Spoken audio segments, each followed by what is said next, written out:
WWE Monday Night Raw review, let's get into it. And this first opening segment was a long one with a lot of moving parts, so try and stay with me here. So, the show starts off with Ludwig Kaiser standing in the middle of the ring as he introduces the ring general and king of the ring, Gunther. So Gunther comes out and talks about how he won the King of the Ring. He is the King of the Ring, and that he is now talking about or calling out Damian Priest as they have a match at SummerSlam lined up. Or in other words, actually, Gunther has a match lined up with whoever is the World Heavyweight Champion. But we'll get into that. Gunther talks about how the IC title lacked prestige until he got to it. The King of the Ring lacked prestige until he got to it. And now the World Heavyweight title lacks prestige until he gets to it. With that being said, Damian Priest then comes out with Finn Balor and JD Funko Pop McDonagh. And they bring up the fact that Randy Orton or Gunther did not actually beat Randy Orton at the King of the Ring. It was all just a fluke. As we know, Randy's shoulders were up in that match. And yeah, it was not the best finish to that match. And it left something to be desired. Then out comes Drew McIntyre. And of course, the first thing that comes out of Drew McIntyre's mouth is CM Punk. This is when Gunther leaves the ring because he realizes these guys have some unfinished business. These guys have a match at Clash at the Castle, which was announced at the King of the Ring tournament. So let me leave and let me let them handle their business. Damian brings up Drew's wife, which really gets under his skin. And he said, I was trying to get under your skin. And then out comes Braun Strowman. Why? I don't know. But we soon find out that Braun Strowman versus JD McDonagh is the first match on the card. So we get that match, and I will be honest, JD McDonagh versus Braun Strowman lasted a lot longer than I thought it would. I thought one segment done, Braun Strowman squashes him, but JD fought back. JD targeted the legs of Braun Strowman, and it didn't last too long. Bella and Carlito came out, of course they did. Carlito is now half a part of the Judgment Day. He's filling the JD role that JD was filling when JD was trying to get in the Judgment Day. Anyway, that doesn't really help as Braun power slams JD and gets the win over JD. But then after the match, JD hits Braun with a steel chair and Braun chases him out into the backstage area. So that continues throughout the night, but we'll get back into that. We then have a little segment backstage with Liv Morgan as she says she doesn't have any remorse about how she won, but she did not know Dominik Mysterio would be getting involved. So that gives a little bit of an explanation, or what she thinks is an explanation for what happened at King and Queen of the Ring. We then had a little Judgment Day segment where JD was running around, or they couldn't find where JD was because he was running around from Braun Strowman. And then we moved on to Ricochet versus Ilja Dragunov. I'm moving quickly, guys, because Raw just is non-stop for 3 hours. Ricochet versus Ilja Dragunov, they were backstage before the match where it was announced that Ricochet is cleared to wrestle after what happened last week, and he wants a match at Ilja. He wants his rematch after the first round of King of the Ring. Now, these two have an absolutely bang-over match with Ricochet selling his ribs non-stop. It wasn't quite like the first match, but still absolutely good stuff. The explosiveness, the way they work, the way they sell. These two are actually wrestling soulmates, and we don't even know it yet. They've only had small little TV matches, but I'm telling you, if you gave these guys 25 minutes at a pay-per-view, it would be such a bang-over match. Then we start seeing that the fans are starting to understand Ilja, which is one thing I'm happy about. Ilja obviously wasn't getting any reactions, but as the weeks go on, people are understanding what Ilja is all about and why people brag about or go on about this guy, this Ilja Dragunov guy from NXT. They're starting to see it, and I'm happy for him.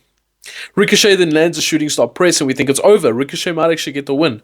But no, as he gets up, Bron Breakker takes him out with a spear, and I swear he speared him right in half. Bron Breakker then spears Ilja Dragunov as well, and then comes Adam Pearce to chase him out the ring because he's actually suspended. He eventually chases him towards out the arena, constantly talking, and I'm just waiting for that Adam Pearce spear, man. That Adam Pearce spear is coming real soon. We then had the Miz and R-Truth in an ice cream truck. Don't ask me why R-Truth was in an ice cream truck or why he had an ice cream truck, but it happened. Eventually, the New Day come in, they have a little conversation, two baby faces talking. Karrion Kross approaches the New Day once again after R-Truth and Miz do their thing, and he basically says to Woods that he can help him, but he has to let go of Cody Rhodes, and I don't know if I want to see the New Day split up, man. I like the idea of tag teams being around for a long time and actually being tag teams, but at the same time, they're doing nothing. They don't know, WWE don't know what to do with them. WWE don't want to push them to the top anymore. So maybe it's time. Maybe it's time. We then get AOP taking on the Creed brothers, and this was a fairly quick match. Not fairly quick, but it lasted 1 or 2 segments, but nothing too much into it. AOP ended up getting the win with what the move they call What a Rush. Obviously, shout out to Paul Ellering's first team, or his main team that he managed throughout his career, which was the Legion of Doom or the Road Warriors, whichever name you know them as. And of course, their song started off with What a Rush. You guys know what I'm talking about. That was cringe as hell, but you know exactly what I'm talking about.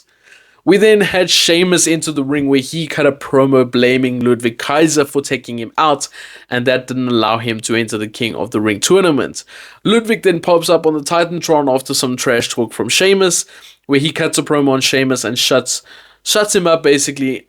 Sheamus eventually says to Ludwig, "Shut up, we don't want to hear this, you're just talking too much," and he heads to the back to find him. We then have a nice continuous shot, I'm loving these continuous shots, all the way to the back, where Ludwig eventually takes out Sheamus from the side, and they get into a brawl, which leads them all the way back out to the arena, to the ringside area, before they get split up. I'm actually happy for Ludwig to be getting a feud like this. I really think this feud could be good for Ludwig, could be good for Sheamus. Ludwig deserves a lot better. He is such a good wrestler, such a good character. I could see him working the mid-card easily, and I think he should start working the mid-card as well. So him with Gunther or him with Sheamus, I'm down for this feud. We then had Becky versus Lyra in the back. This was before Lyra Valkyria's match, where Becky actually made the quote, "We'll keep winning or learning until it's time to walk away." And this is obviously a hint at Becky Lynch walking away for a little bit as her contract comes to an end this week. And this is potentially her last WWE match for a while, if not ever. It's quite a big moment if we actually think about it, because Becky Lynch has been a staple in WWE for all these years. And potentially that's why they're pushing the likes of Lyra so hard. We then had Lyra taking on Kairi Sane. She's obviously feuding with Damage Control. And WWE clearly see a lot in Lyra, but I'm not so sure. I didn't find her NXT title run entertaining at all. At all. I did not enjoy it. I felt it lacked a lot. It left a lot to be desired. She was very good in the ring. Very, very good in the ring. But when it came out of the ring, personality didn't really show and her promos didn't really hit. That was my opinion. I'm hoping on the main roster will be different. WWE clearly see something. But this match was also Kairi's best work, because I've been highly critical of Kairi since coming back to WWE. I feel she's been lost. She looks lost in the ring at times. Looks like she's trying to do stardom matches in WWE sometimes, and obviously they don't know what they're doing, so it doesn't work at all, and it just looks like a complete mess. But yeah, Lyra ends up, I wouldn't say dodging, but she gets her feet up for an insane elbow, and that allows her to get a quick pin on Kairi and get the win. So a strong win for Lyra. Like I said, I'm not sure I see it, but WWE clearly see something. We then, again, Judgment Day can't find JD and Dom. JD, but then, as Carlito's about to leave, he brings JD in, so clearly they can find him now. JD says Damien actually asked JD why you were talking to Liv, and this was all going on social media. So I like the fact that there's a bit of logic and that they know they're talking to these people, you know. All it took was a simple check on Twitter. I know that's not what he did in the show, but that's all it would take and you'd see this stuff happening. But anyway, with that being said, JD says he told Liv that she won't be champion for much longer. Is that really what he said? Who knows? Priest says he needs to fix this mess, and Dom says he has not spoken to Rhea. So that's from Dom. Dom needs to fix the mess that he created at King of the Ring, and apparently he's been speaking to Rhea, and Rhea is not happy about it, but she's okay. She understands that something just went wrong. I don't know if that's really the case, or if this is like Paul Heyman talking to Roman. Did they actually talk? Who knows? Then we had Rey Mysterio taking on Carlito, and this match has been building ever since a couple nights after WrestleMania. But I just want to say one thing. Carlito is absolutely washed. He had an alright match, but it's just not a good look. He's not doing anything that I wouldn't see from anybody else. And that comes both character-wise and in-ring wise. Finn Balor then takes out Dragon Lee at ringside to even out the odds, which is weird because Dragon Lee wasn't getting involved. And then Rey Mysterio ends up landing the 619 for the win on Carlito.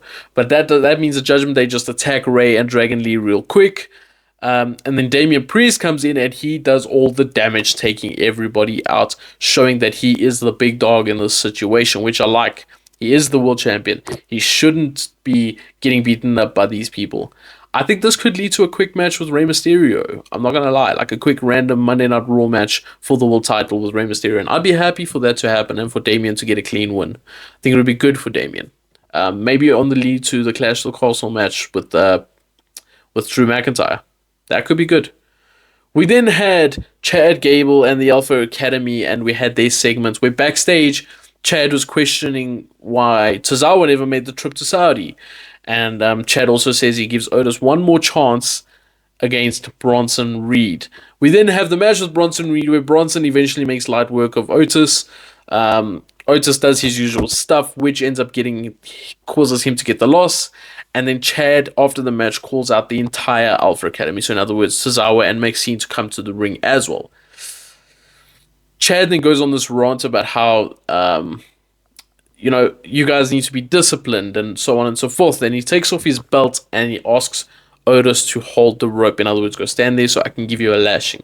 As he's about to hit the lashing, Maxine Dupree grabs the arm of Chad Gable and stops her. Chad eventually shuns her out of the ring. Get out of my ring. Get away. He stands there ready for another lashing. But Sami Zayn's music hits and he basically stops the whole situation. He comes out to the ring. They have a back and forth. Sami's trying to encourage Otis to turn on Chad. He's better than this. He doesn't deserve this from Chad Gable. And at this point, there were massive chance for Otis. Chad then attacks Sami, and they went back and forth. Great stuff there. Otis just so close to turning, but didn't quite do it. The crowd was so behind him. Awesome stuff. I can't wait for that turn to happen. That's how you do wrestling. You get the crowd behind a sympathetic babyface. That's all you need to do. Good old-fashioned wrestling. And it's like the Ted DiBiase and Virgil angle from all those years ago. Same story. The pop will be big when Otis turns on Chad.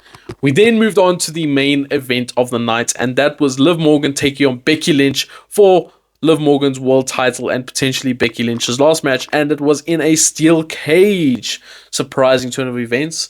This is obviously to stop Dom from getting involved, but that did not quite stop Dom. They were having a decent match before Dom got involved. Back and forth stuff, using the cage well. Typical steel cage match. Nothing bad, nothing good.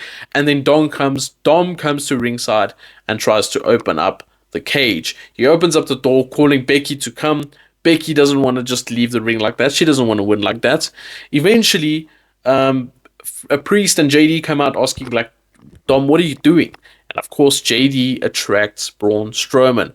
Braun comes out. He does the train. He takes out Dom in the process. Dom then slams the door onto Becky Lynch by accident because he got pushed into the door. And that allows Liv Morgan to capitalize and leave the ring. Now, that's not where it ended, okay? It may have ended like that for people on the USA Network in America, but here, didn't end like that.